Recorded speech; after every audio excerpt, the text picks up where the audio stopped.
नमस्कार, स्वागत है आपका हमारी खास पेशकश कमोडिटी की एबीसीडी में, जहां हमेशा की तरह एक और नए क्लास के साथ है।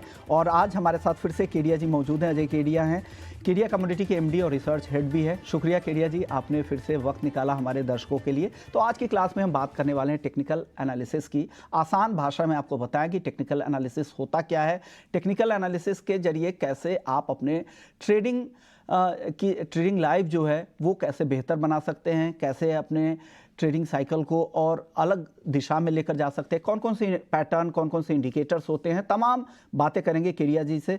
शुक्रिया केडिया जी। और सबसे पहले आज हम बात करेंगे ओपन इंटरेस्ट और वॉल्यूम के साथ, क्योंकि जब भी हम टेक्निकल एनालिसिस की शुरुआत करते हैं तो हमें ओपन इंटरेस्ट के बारे में और वॉल्यूम के बारे में जानना बहुत ज़रूरी है। केडिया जी, सबसे पहले तो ये बता दीजिए कि टेक्निकल एनालिसिस क्या होता है, उसके बाद ओपन इंटरेस्ट और वॉल्यूम के बारे में भी बता दीजिए। देखिए, जनरली हम देखते हैं विश्वनाथ जी कि कोई भी मार्केट को एनालाइज करने के काफ़ी तरीके होते हैं। ज़्यादा करके हम देखते हैं, जब हम फंडामेंटल देखते हैं तो हमें पता है, सपोज एग्री कमोडिटी की अगर मैं बात करता हूँ या कमोडिटी मार्केट की बात करता हूँ, कि मार्केट में तेजी आने वाली है बिकॉज इस बार प्रोडक्शन कम है हमारा, लेकिन वो तेजी कितनी आने वाली है ये हमें कैसे पता चले? तो ये हम टेक्निकल के जरिए, टेक्निकल चार्ट्स भी हो सकते हैं, टेक्निकल के कुछ लेवल्स भी हो सकते हैं, जिसके जरिए हम पता कर सकते हैं कि मार्केट के अंदर तेजी आएगी जरूर, लेकिन कितनी आएगी। तो जिस ढंग से हम कोई भी एनालिसिस फंडामेंटल के द्वारा करते हैं, जहाँ पे हम balance sheet fundamental news, demand supply ये सब गैदर करते हैं, वहीं टेक्निकल के अंदर इंडिकेटर्स होते हैं, लेवल्स होते हैं, इन सबको देखकर हम एनालाइज कर सकते हैं कि ये तेजी आने वाली है, कितनी आने वाली है। वहीं दूसरी ओर अगर हम देखते हैं कि इसके अंदर सबसे इंपॉर्टेंट जो हो जाता है वो होता है वॉल्यूम एंड ओपन इंटरेस्ट। तो सबसे पहले अगर वॉल्यूम की बात करें तो ज्यादा करके जब भी हमको एनालाइज करना है तो हमें वॉल्यूम रिक्वायर्ड है। बिना वॉल्यूम के हम पता नहीं कर सकते मार्केट में पार्टिसिपेशन कैसा है या मार्केट किस ओर जा रहा है। तो कभी भी टेक्निकल एनालिसिस जब हम करते हैं तो कमोडिटीज हो, चाहे इक्विटी हो, चाहे करेंसी हो, इसमें सबसे पहले देखना पड़ता है कि मार्केट में वॉल्यूम कैसे आ रहे हैं।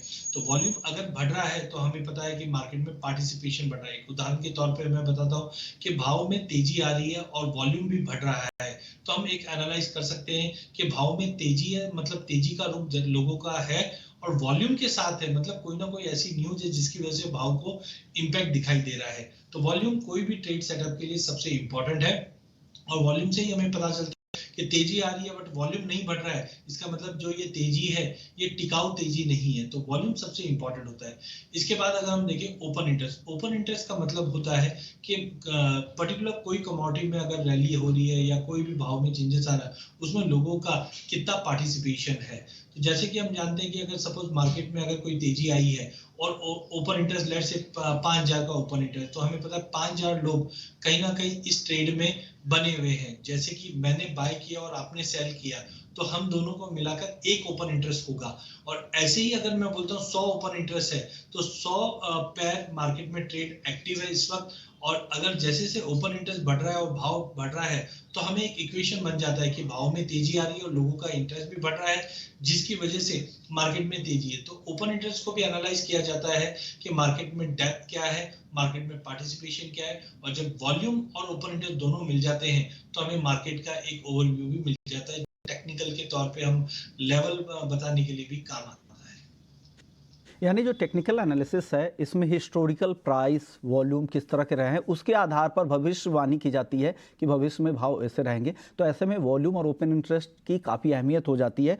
जो भी ओपन इंटरेस्ट, जैसे नाम से ही आप समझ सकते हैं, जितने भी खुले हुए सौदे हैं, जो सौदे अभी काटे नहीं गए हैं, स्क्वायर ऑफ जिनका नहीं हुआ है, वो सब ओपन इंटरेस्ट में आएंगे। और वॉल्यूम ये बताता है कि बाजार में कितना ट्रेड हुआ है। वॉल्यूम हर दिन जीरो से शुरू होगा और सौदे के हिसाब से जितने भी सौदे आएंगे उस हिसाब से कमी या बढ़ोतरी होती रहेगी। वॉल्यूम का डेटा इंट्राडे के आधार पर बढ़ता है। आज के वॉल्यूम का कल के वॉल्यूम पर असर नहीं होता है, अपना इंडिपेंडेंट रहते हैं। लेकिन ओपन इंटरेस्ट पुराने जितने भी खुले सौदे होते हैं, पूरे सौदे की का कैलकुलेशन ओपन इंटरेस्ट में किया जाता है। कॉन्ट्रैक्ट बढ़ने या घटने से फिर ओपन इंटरेस्ट कम या ज़्यादा होता है। और इससे भाव का पता इस तरीके से आप लग सकते हैं। आप अगर समझे, भाव में अगर तेजी है ओपन इंटरेस्ट भी बढ़ रहा है, तो ट्रेड में अनुमान ये लगाया जाता है कि यहाँ पर तेजी के संकेत हैं। वहीं भाव में गिरावट आ रही है लेकिन ओआई बढ़ रहा है, तो समझिए तेजी के सौदे में कमी हो रही है। अगर भाव में गिरावट है और ओआई में भी बढ़ोतरी है तो समझिए शॉर्ट पोजीशन यानी मंदी के सौदे यहाँ पर ज़्यादा बन रहे हैं। लेकिन अगर भाव में तेजी है और ओआई में कमी है तो समझिए यहाँ पर शॉर्ट कवरिंग यानी मंदी के जो पोजीशन है उसे काटे जा रहे हैं। लग रहा है कि बाजार में तेजी की उम्मीद है। केडिया जी, अब चार्ट की बात कर लेते हैं। चार्ट में जैसा आप कह रहे थे कि प्राइस और वॉल्यूम दोनों दर्शाया जा सकता है, तो किस तरह के चार्ट देखने चाहिए? बेसिक 3 तरह के चार्ट आमतौर पे लोग देखते हैं, line graph, bar chart, candle stick. आप किसका इस्तेमाल करते हैं? हाँ बिल्कुल, काफी तरीके के चार्ट्स हम लोग यूज करते हैं, जैसे लाइन चार्ट भी काफी जन लॉन्ग टर्म के लिए ज्यादा देखते हैं। मैं जान रहा था कैंडल स्टिक पैटर्न्स को हम लोग यूज करते हैं। कैंडल स्टिक पैटर्न में एक जो कैंडल होती है ये रिप्रेजेंट करता है एक पर्टिकुलर टाइम को। अगर मैं डेली चार्ट पे हूँ तो मुझे पता चलता है कि एक दिन के अंदर भाव कहाँ खुला, क्या हाई मारा, क्या लो मारा और कहाँ क्लोज हुआ। अगर भाव ओपन से ऊपर क्लोज दे रहा है तो मुझे पता है कि आज भाव में तेजी आई है। तो जब ये सारे कैंडल्स एक साथ बनते हैं तो उसका एक चार्ट बनता है और चार्ट से हमें पता लग जाता है कि पिछले हफ्ते, 10 दिन में, 15 दिन में, महीने भर में मार्केट का ट्रेंड किस रहा है। तो ज्यादा करके जो हिस्टोरिकली चल रही है तो कैंडल स्टिक पैटर्न्स का यूज होता है, जहां से हमें पता चलता है कि मार्केट में ट्रेंड किस तरह से ट्रेड करते हैं। सर, पिवट पॉइंट भी काफ़ी महत्वपूर्ण होता है। पिछले ट्रेडिंग डे का इंट्राडे हाई, लो और क्लोजिंग पर प्राइस का जो औसत होता है उससे हम पिवट पॉइंट निकाल लेते हैं। और पिवट पॉइंट के ऊपर भाव रहने पर, जब तक पिवट पॉइंट के ऊपर है तो ऐसा माना जाता है कि भाव में अभी भी तेजी बनी हुई है। पिवट पॉइंट के नीचे रहने पर मंदी के संकेत है। सर, आप लोग पिवट पॉइंट पे कितना भरोसा करते हैं? कितना भरोसेमंद होता है पिवट पॉइंट? देखिए, ट्रेड के बेसिक्स में अगर हम जाए रूट्स जिसको बोलते हैं, तो जैसे आपने 2 पॉइंट लिए पहले, वॉल्यूम, ओपन इंटरेस्ट। वैसे ही अगर डे ट्रेड करना है या मुझे कोई लेवल्स देखने हैं तो सबसे इंपॉर्टेंट होता है पाइवट पॉइंट, जहाँ पे हमने प्रीवियस डे के ओपन हाई लो के हिसाब से एक कैलकुलेशन पे ये पाइवट पॉइंट तैयार होता है। जनरली देखा जाता है जब भी मार्केट अगले दिन ओपन होता है और पिवट पॉइंट के ऊपर अगर भाव ट्रेड कर रहा है तो ये धारणा बनकर रहती है कि प्राइसेस अब अपर के साइड जाता है तो R1, जिसको हम रेजिस्टेंट 1, रेजिस्टेंट 2, रेजिस्टेंट 3 कहते हैं, तो प्राइसेस एक लेवल तक, सपोज कीजिए कि 100 मेरा पिवट पॉइंट है और भाव 101 खुला। अब भाव ऊपर में कितना जा सकता है, तो बिना चार्ट के जरिए भी आप खाली ये लेवल देके पता कर सकते हैं कि कहां तक जाता है। तो सपोज कीजिए मेरा R1, रेजिस्टेंट 1 जो है वो 106 का है, तो पूरे दिन में मैं ये मान के चलता हूं अगर नॉर्मल वॉलिटिलिटी रहती है तो प्राइस आज 106 तक का लेवल दिखा सकता है। लेकिन बहुत बार हमारे पास सबको ये रहता है कि 106 का लेवल टूटा तो कहां जा सकता है। तो अगर मार्केट का ट्रेंड तेजी का है तो अगला लेवल आएगा, सपोज करो 111, तो हम 106 के बाद 111 के लिए वेट कर सकते हैं। तो पिवट पॉइंट के ऊपरी जो लेवल्स होते हैं इन्हें हम रेजिस्टेंट पॉइंट्स कहते हैं और पिवट पॉइंट के जो नीचे वाले लेवल्स होते हैं उसको सपोर्ट पॉइंट कहते हैं। उदाहरण खास अगर सपोज मार्केट में गिरावट आती है तो हमें पता होना चाहिए कहां तक जाए, तो ये पिवट लेवल्स आपको हेल्प करते हैं, जहां पे हम बोल सकते हैं अगर 100 रुपए के नीचे अगर भाव जाता है तो 92 तक का सपोर्ट ले सकता है। आपने बहुत बार सुना भी होगा, लाइव चैनल पे हम बोलते भी हैं कि अगर सोनी ने या गवार ने ये भाव का लेवल टूटा तो नीचे में 5800 तक जा सकता है। तो 5800 हमें कैसे पता चलता है? ये पिवट पॉइंट के द्वारा पता चलता है कि ये सपोर्ट 1 है। अगर ये भाव में गिरावट आती है तो 5800 तक का लेवल जाएगा, अगर 5800 टूटता है तो 5500 तक का लेवल भी दिखा सकता है। तो ये लेवल्स आपको कोई भी वेबसाइट्स पे इजीली मिल जाते हैं और इसके जरिए भी आप डे ट्रेड करके चल सकते हैं। ओके, यानी डे ट्रेडिंग के लिए पिवट पॉइंट की काफ़ी अहमियत होती है। पिवट पॉइंट के जरिए आप ये जान सकते हैं कि किस तरह का बाजार में ट्रेंड है। सेंट्रल पॉइंट क्या है? सेंट्रल पॉइंट के नीचे जब तक है तो समझिए कमजोरी का ट्रेंड है उस पिवट पॉइंट के नीचे, और उसके हिसाब से अगर ऊपर है तो तेज़ी के संकेत बने हुए हैं, तेज़ी की संभावना बनी हुई है। तो उस आधार पर अलग अलग रेजिस्टेंस और अलग अलग सपोर्ट के लेवल तैयार किए जाते हैं। उसके आधार पर बाजार में आपको अच्छा एक आइडिया लग जाता है, ट्रेंड का पता लग जाता है। तो आप ट्रेडिंग में, डे ट्रेडिंग में इसका इस्तेमाल पिवट पॉइंट का भी कर सकते हैं। चलिए अब बात करते हैं इंडिकेटर्स की। दो जो ब्रॉडर इंडिकेटर्स होते हैं, एक लैगिंग और एक लीडिंग। जैसे नाम से ही आप समझ सकते हैं, लीडिंग यानी समय से पहले चलना, समय से पहले पता लगना। तो लीडिंग इंडिकेटर जो होते हैं उसमें आपको समय से पहले पता लग जाता है कि बाजार की चाल क्या रहेगी। लैगिंग है जो बाजार के साथ साथ या बाजार की चाल के हिसाब से आपको संकेत देगा। तो लैगिंग इंडिकेटर्स में क्या आते हैं, तो moving average, RSI, MACD, super trend और बोलिंजर बैंड, ये सब शामिल यहाँ पर होते हैं। ये लैगिंग और लीडिंग क्या किस पे भरोसा करना चाहिए या सभी के कॉम्बिनेशन के साथ काम करना चाहिए, केडिया जी? बिल्कुल विश्वनाथ जी, काफी अच्छा सवाल है और काफी इंपॉर्टेंट सवाल है, बिकॉज बहुत बार होता है कि हम कंफ्यूज हो जाते हैं मार्केट में कैसे हम इतने सारे इंडिकेटर का यूज करें। तो जैसे हम गाड़ी चलाते हैं तो गाड़ी चलाने में मैं सिंपल उदाहरण बोलता हूँ, जब आप ब्रेक दबाते हैं तो तुरंत लाइट जल जाती है, तो हम बोल सकते हैं कि ये एक तरह का इंडिकेटर कौन सा हो गया। ये अगर हम एडवांस नहीं बता रहे, जैसे अगर हमको राइट जाना है तो हम राइट साइड का इंडिकेटर देते हैं तो पहले से ब्लिंक पता चल जाता है कि आगे जाने वाले हैं, तो हम उसको बोलेंगे ये लीडिंग इंडिकेटर है कि राइट का हमने सिग्नल दिया और आगे जाकर हम 2 मिनट बाद राइट मार सकते हैं, पीछे वाले को पता चल गया ये तो लीडिंग इंडिकेटर से बता रहा है कि मैं राइट जाने वाला हूँ। जबकि लैगिंग इंडिकेटर ब्रेक है, जैसे तुरंत हम ब्रेक मारते हैं तुरंत गाड़ी रुक जाती है, तो ये एक्शन के बाद होता है, उसको हम बोलते हैं लैगिंग इंडिकेटर। तो जैसे विश्वनाथ जी ने कहा कि देयर आर 2 टाइप्स के, लैगिंग और लीडिंग। तो सबसे पहले हमें इसका कॉम्बिनेशन पता होना चाहिए, बिकॉज कॉम्बिनेशन के साथ अगर हम ट्रेड करते हैं तो डेफिनेटली हमें ट्रेंड प्रॉपर पता चलता है और उसका यूज करें। फॉर एग्जांपल RSI, तो RSI के अंदर अगर हम बात करें तो हमें पहले से पता चल सकता है कि मार्केट किस ओर जा रहा है। जनरली RSI का जो रेंज होता है वो 0 से लेके 100 तक होता है, but trade point of view से हम देखते हैं 30 से 70 का जोन। अगर कोई भी भाव में जबरदस्त तेजी आ जाती है और RSI 70 या 70 के बियॉन्ड चले जाता है, तो ज्यादा करके हम बोलते हैं कि प्राइजेस अब ओवरबॉट जोन में आ चुका है। ऐसे समय में हमें लेन कम करना चाहिए, प्रॉफिट बुकिंग करके चलना चाहिए। सिमिलरली अगर RSI 30 के नीचे अगर आ जाती है तो हम बोलते हैं मार्केट में अब कहीं ना कहीं ओवरसोल्ड जोन में भाव जाता हुआ दिखाई दे रहा है। तो ऐसे समय में हमें कोई भी शॉर्ट पोजीशन संभल के ट्रेड करना चाहिए। ये हो गया लीडिंग। लैगिंग के अंदर जैसे हम मूविंग एवरेजेस की बात करें तो ज्यादा करके हम बात करते हैं कि मैं घर से ऑफिस जाता हूँ, मुझे 1 घंटा लगता है, लेकिन बहुत बार होता है कि ट्रैफिक की वजह से 1.5 घंटा भी लगता है, कभी कभी 45 भी लगता है, 45 मिनट भी लगती है, बट ऑन एवरेज हम बोलते हैं कि हमें 1 घंटा लगने वाला है। तो सिमिलरली जब भाव में एक ज्यादा उतार चढ़ाव हो जाता है तो हम ज्यादा करके 7 दिन या 15 दिन, 50 दिन, 100 दिन का एक एवरेज लाइन निकालते हैं। उससे हमें पता रहता है कि भाव में अगर एक्स्ट्राऑर्डिनरी बड़ी तेजी आ भी जाती है तो आने वाले समय में प्राइस वापस अपने एवरेज को छूते हुए आएगा। तो अगर इसका कॉम्बिनेशन बनाकर अगर हम ट्रेड करते हैं तो हम बोल सकते हैं मार्केट में एक बड़ी तेजी आ रही है, RSI अभी भी मजबूती बता रही है, बट मूविंग एवरेज हमें बताता है कि मार्केट में जितना बड़ा एक्स्ट्राऑर्डिनरी तेजी आ रही है वो कूल ऑफ करेगा कि नहीं करेगा। तो ज्यादा करके जो भी ट्रेड्स लेते हैं हम लोग लीडिंग और लैगिंग इंडिकेटर के कॉम्बिनेशन से ही लिया जाता है। यानी लीडिंग और लैगिंग इंडिकेटर्स, यानी अब आसान भाषा में आपने, केडिया जी ने आपको बता दिया कि MACD वगैरह और ये जो मूविंग एवरेजेस है वो लीडिंग है और बाकी जो RSI वगैरह है वो आपके लिए लीडिंग इंडिकेटर्स है, और लैगिंग में मूविंग एवरेज और MACD है जो साथ साथ बाजार के साथ चलता है।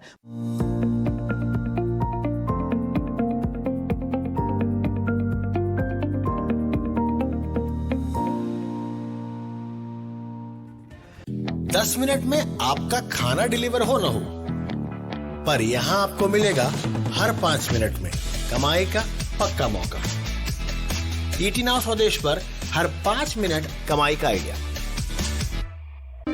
रजनीगंधा wires and cables, connecting people to power. सिर्फ चादरों का मतलब घर नहीं होता, घर तो अपनों से बनता है, अपनों के सपनों से बनता है। आप ही तो हैं जो मकान को घर बनाते हैं। SBI होम लोन्स, मकान को घर बनाने के सफर में हमेशा आपका हमसफर। हर खबर अब आपकी भाषा हिंदी में। इस समय मुझे लगता है डिमांड से ज्यादा सप्लाई की वजह से क्रूड प्राइसेस ऊपर जा रहा है। बनिए चुटकी में चतुर, जिससे आप बना सकेंगे अपना पोर्टफोलियो मजबूत। जल्द लॉगिन करें etnowswadesh.com पर। बढ़ो बदलो देश के साथ। मैं एक्सिस सिक्योरिटीज से राजेश पालविया। मैं दूंगा आपको ऐसे ट्रेडिंग आइडियाज जो कराएंगे आपको धमाकेदार मुनाफा। तो देखिए पालविया के पटाखे शेयर्स सिर्फ ईटी नाउ स्वदेश पर।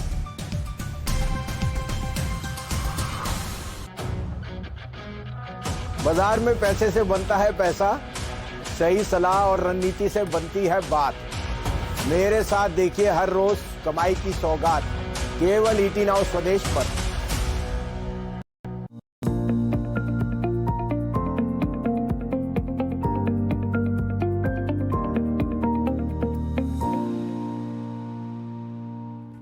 मूविंग एवरेजेस काफ़ी इस्तेमाल होता है, सबसे आसान भी है। सिंपल मूविंग एवरेज जो क्लोजिंग प्राइस का सीधा औसत होता है। एक्सपोनेंशियल मूविंग एवरेज हाल के भाव को अधिक वेटेज दिया जाता है, तो हालांकि एक्सपोनेंशियल मूविंग एवरेजेस का ज़्यादा इस्तेमाल किया जाता है। लेकिन मूविंग एवरेजेस में केरिया जी जो क्रॉस ओवर होते हैं उसका काफ़ी महत्व होता है। उसको अगर आप समझाए थे कि कैसे शॉर्ट टर्म मूविंग एवरेज और लॉन्ग टर्म मूविंग एवरेज का जो क्रॉस ओवर होता है उससे क्या संकेत मिलते हैं और कैसे समझा जाए उसको। बिल्कुल विष्णु जी, काफी अच्छा सवाल है, क्योंकि लॉन्ग टर्म के लिए, शॉर्ट टर्म के लिए हम ज्यादा करके मूविंग एवरेज क्रॉसओवर को ध्यान देते हैं। तो मेजरली अगर हम देखें कोई शॉर्ट टर्म की ट्रेडिंग कर रहा है तो उसके लिए 50, 100 और 200 मूविंग एवरेज, ये तीन काफी इंपॉर्टेंट है। तो ज्यादा करके हम देखते हैं गोल्डन क्रॉसओवर। तो गोल्डन क्रॉसओवर में हम देखते हैं जब भी छोटी टाइम फ्रेम, मतलब अगर हम बात करें कि 200 मूविंग एवरेज के ऊपर अगर छोटी मूविंग एवरेज क्रॉस करते हैं तो हम उसको बोलते हैं गोल्डन, और ये एक बड़ी तेजी का इंडिकेटर है। लॉन्ग टर्म के लिए 200 मूविंग एवरेज काफी इंपॉर्टेंट होती है, और जब भी 50 और 100 मूविंग एवरेज 200 के ऊपर निकल जाती है तो हम तेजी के संगत। ऐसे ही गोल्डन क्रॉसओवर के बाद बोलते हैं हम डेड क्रॉस, जहां पे हम देखते हैं मार्केट में अगर भारी गिरावट आ रही है तो छोटी मूविंग एवरेज 50 और 100 की मूविंग एवरेज अगर 200 के नीचे चली जाती है तो हम बोलते हैं मार्केट में एक डेड क्रॉस ओवर आ रहा है। और इंट्राडे की अवधि के लिए भी हम यूज कर सकते हैं, जहां पे हम 7 मूविंग एवरेज को अगर 15 मूविंग एवरेज के साथ क्रॉस ओवर देखते हैं तो 7 अगर 15 को क्रॉस ओवर करा तो हम बोल सकते हैं छोटी अवधि में या इंट्राडे में भाव में एक तेजी बनी हुई है। अगर 7 मूविंग एवरेज 15 को ऊपर से नीचे की तरफ क्रॉस ओवर करता है तो हम पता कर सकते हैं कि मार्केट में गिरावट है। पर ध्यान रखिए, जब भी भाव 200 मूविंग एवरेज के ऊपर होता है तो लॉन्ग टर्म व्यू कभी भी भाव का तेजी का रहता है, और अगर भाव 200 मूविंग एवरेज के नीचे रहता है तो हम बोल सकते हैं मार्केट का जो ट्रेंड है वो डाउन साइड का ट्रेंड है। तो इस तरह से आप अपने ट्रेड में इस्तेमाल कर सकते हैं कि गोल्डन क्रॉस ओवर क्या होता है, कि शॉर्ट टर्म मूविंग एवरेज जब लॉन्ग टर्म मूविंग एवरेज के ऊपर जाने पर आप खरीद सकते हैं, जब short term moving average long term moving average के नीचे जाने पर निकल सकते हैं। सर, एक और लैगिंग इंडिकेटर MACD होता है, MACD के बारे में अगर आप बता दें कुछ। अगर हम MACD की बात करें तो इसको बोलते हैं moving average conversion and diversion indicator. ज्यादा करके ये मोमेंटम ऑक्सीलेटर प्राइमरीली यूज होता है ट्रेंड पता करने के लिए। जीरो लाइन काफी इंपॉर्टेंट होता है। जीरो लाइन के ऊपर अगर भाव ट्रेड कर रहा है तो हम बोल सकते हैं मार्केट एक पॉजिटिव जोन में ट्रेड करता हुआ दिखाई दे रहा है, और स्टॉकग्राम जो बीच में रहते हैं इनके, और अगर जीरो लाइन के नीचे है तो हम बोलते हैं मार्केट में गिरावट का रुख है। इसमें सबसे इंपॉर्टेंट 2 चीज होती है, आपको ध्यान देना है, MACD और सिग्नल।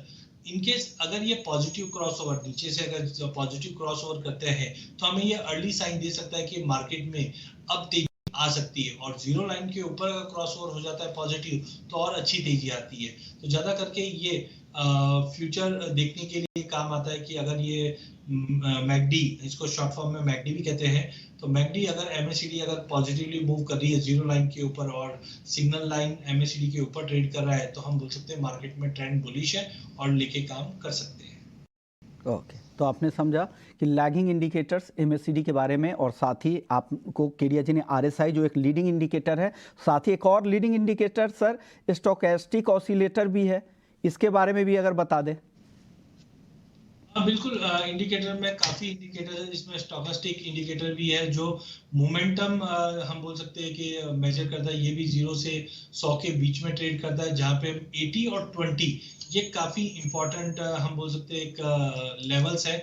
जब भी स्टोकेस्टिक इंडिकेटर के अंदर प्राइजेस 80 के करीब या 80 के बियॉन्ड जाता है तो प्रोबेबिलिटी बन जाती है कि मार्केट के अंदर एक रिवर्सल या एक करेक्शन आ सकता है। जैसे हम RSI को देखते हैं वैसे ही स्टोकेस्टिक भी मेजर करता है मोमेंटम, कोई भी कमोडिटी का डिटरमाइन करता है ट्रेंड, और उसके आगे प्रेडिक्टिव रिवर्सल बता सकता है, क्योंकि जब भी भाव 80 के ऊपर जाता है तो हम बोल सकते हैं मार्केट रिवर्सल है, जबकि 20 के नीचे जब भी जाता है या 20 का लेवल छूता है, जैसे RSI में हम 30 का लेवल देखते हैं, स्टोकेस्टिक में 20 का लेवल देखते हैं, तो 20 के लेवल के करीब आता है तो हम बोलते हैं प्राइसेस ओवरसोल्ड जोन में यहाँ से रिवर्सल आता है। तो मैकडी हम स्टोकेस्टिक अगर हम बोल सकते हैं तो एक तरह से लीडिंग इंडिकेटर है। जब भी स्टोकेस्टिक 80 के बियॉन्ड जाता है तो हमें समझना चाहिए, प्रॉफिट बुक करना चाहिए, क्योंकि वहां से रिवर्सल के चांसेस काफी ज्यादा रहते हैं। तो स्टोकेस्टिक भी हमें काफी अच्छे मोमेंटम या अपॉर्चुनिटीज देता रहता है। ओके, तो ये लीडिंग इंडिकेटर है। तो लीडिंग इंडिकेटर आपने समझ लिया, RSI और स्टोकेस्टिक ऑसिलेटर, और जो लैगिंग इंडिकेटर है उसमें MACD, मूविंग एवरेजेस और बोलिंजर बैंड है। तो बोलिंजर बैंड के बारे में भी बता दीजिए सर एक बार केरिया जी। बोलिंजर बैंड एक तरह का हम बोल सकते हैं स्टैंडर्ड डिविएशन प्रोडक्ट है। जैसे कि हमने घड़ी देखते हैं पेंडुलम वाली घड़ी कि जीरो के लेवल से इधर और राइट और लेफ्ट बाजू जाती है, उसका एक रेंज डिफाइन होता है। जब भी भाव में तेजी या मंदी आती है तो उसका एक स्टैंडर्ड डिविएशन प्लॉट होता है जिसको हम बॉलिंजर बैंड कहते हैं। तो जीरो लाइन से अगर अब प्राइसेस ऊपर की तरफ जाता है तो अपर बैंड के बियॉन्ड जाता हुआ नहीं दिखाई देता। बहुत बार स्टैंडर्ड डिविएशन 2 तक मार्केट जाता है और वहां से गिरावट लेता है, और जब भी मार्केट में काफी भारी गिरावट आती है तो हम देखते हैं -2 स्टैंडर्ड डिविएशन तक भाव जा सकता है और वहां से वापस रिवर्सल आता है। इसमें 2-4 स्ट्रेटजीज भी विश्वनाथ जी यूज करते हैं। खास करके हम बोलते हैं जो बैंड है स्क्वीज और एक्सपांड, जब भी ये बैंड स्क्वीज हो जाता है तो ये एक तरह का लीडिंग इंडिकेटर बहुत अच्छा बन जाता है कि मार्केट में कुछ बड़ी वॉलेटिलिटी आ रही है। भाव अगर जीरो लाइन के ऊपर है और स्क्वीज रिलीज होता है तो हमें पहले से पता रहेगा कि मार्केट में खूब अच्छी वॉलेटिलिटी के साथ एक बड़ा मूवमेंट आने वाला है। तो बॉलिंजर बैंड आपको पहले से इन एडवांस बता देता है। अगर बैंड स्क्वीज हुआ है तो आपको पहले पता चल जाएगा कि मार्केट में काफी बड़ा मोमेंटम आने वाला है, और स्क्वीज अगर है नहीं, कुछ एक्सपांशन में है, तो हम पता कर सकते हैं कि आगे जाके मार्केट एक सीमित दायरे में ट्रेड कर रहा है। तो स्टैंडर्ड डिविएशन का मेन मकसद है बॉलिंजर बैंड को बताना, जहां पे प्राइस अगर कुछ एक्स्ट्राऑर्डिनरी बड़ी तेजी कर जाता है तो बॉलिंजर बैंड हमें रेंज बता देता है, और कब कूल ऑफ होने वाला है भाव या कब मार्केट में कुछ बड़ा मूवमेंट होने वाला है ये भी बता देता है। ओके, तो आपने समझा बॉलिंजर बैंड के बारे में। जो लैगिंग इंडिकेटर है MACD, मूविंग एवरेज और बॉलिंजर बैंड, ये lagging indicator sir, stochastic oscillator और RSI, ये आपके लीडिंग इंडिकेटर्स है। तो आपने इन इंडिकेटर्स के बारे में समझा। केडिया जी, कोई और पैटर्न और इंडिकेटर्स जो आप लोग आमतौर पर इस्तेमाल करते हो और कमोडिटी मार्केट के लिहाज से काफ़ी बेहतर हो सकते हैं? बिल्कुल, मैं दो से तीन इंडिकेटर और अच्छे हैं, जिसमें पहला इंडिकेटर जो मेरा वन ऑफ द फेवरेट है वो है चॉपीनेस इंडेक्स। चॉपीनेस इंडेक्स हमें पहले बता सकता है कि मार्केट में मूवमेंट कब आने वाला है, और ज्यादा करके ये इंडिकेटर मैं इसलिए यूज करता हूं जब भी मुझे ऑप्शंस में भी अगर कोई ट्रेड करना है, क्योंकि ऑप्शन में जब बाय करते हैं तो हमारे साथ वॉलेटिलिटी होनी बहुत जरूरी होती है। तो चॉपीनेस इंडेक्स भी RSI की तरह 0 से 100 के बीच में मूव करता है। इसमें जो वैल्यू पे आपको ध्यान देना है वो है 61.8 और 38.2, या हम इन शॉर्ट बोल सकते हैं 62 और 38। जब भी ये इंडिकेटर की वैल्यू 60 के ऊपर जाती हुई दिखाई देती है तो आप देखेंगे मार्केट में एक सीमित दायरे में मार्केट ट्रेड करता हुआ दिखाई देगा। एंड इसके विपरीत जब भी ये 60-65 की लेवल से नीचे की तरफ आता हुआ दिखता है तो हम पता कर सकते हैं मार्केट में कुछ बड़ा इवेंट होने वाला है या मार्केट में कुछ बड़ा मूवमेंट होने वाला है। तो बहुत बार होता है कि हमने कोई पोजीशन बनाई है बुलिश ट्रेंड देखकर, लेकिन होता ये है कि कुछ मार्केट में मूवमेंट नहीं होता है और हमें मिनिमल प्रॉफिट या लॉस में निकलना पड़ता है। लेकिन चॉपीनेस इंडेक्स से आप ये पता कर सकते हो कि मेरे लेने के बाद मार्केट में कुछ बड़ा मूवमेंट होगा या नहीं होगा।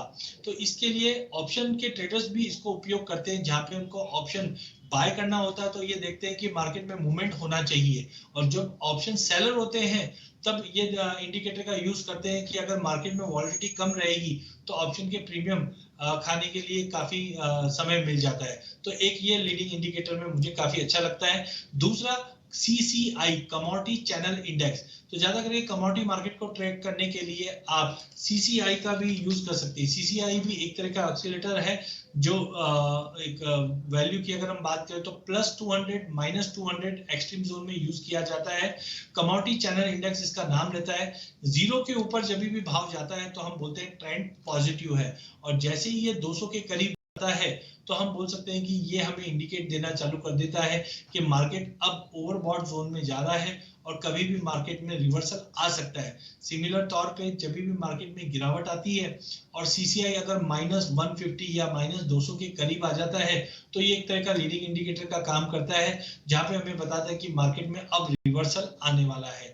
तो सीसीआई कमोडिटी चैनल इंडेक्स और चॉपीनेस इंडेक्स, ये दो ऐसे इंडेक्स है जहां पे आप बिल्कुल वॉलेटिलिटी भी पता कर सकते हो, कब बड़ा मूवमेंट आने वाला है और किस और आने वाला है, ये सीसीआई के द्वारा आप पता करके ट्रेड कर सकते हैं। ओके केरिया जी, एक आखिरी सवाल, छोटा जवाब दीजिएगा, वक्त कम है।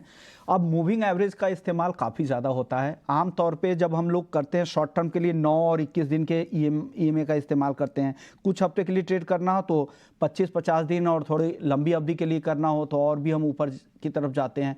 कितने दिनों का मूविंग एवरेज का इस्तेमाल करना चाहिए चार्ट पर? देखिए, अगर आप ट्रेडर है तो मुझे लगता है 7 और 14 ये क्रॉसओवर पे आप ध्यान दीजिए, जो आपको एक बेहतरीन रिटर्न देगा।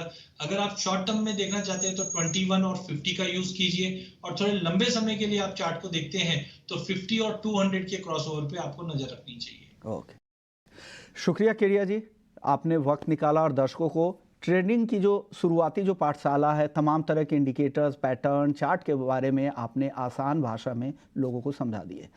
तो चलिए, इस आज की ABCD में इतना ही। अगले दिन अगले एपिसोड में फिर से कुछ नए क्लास के साथ मैं हाजिर होऊंगा। नमस्कार।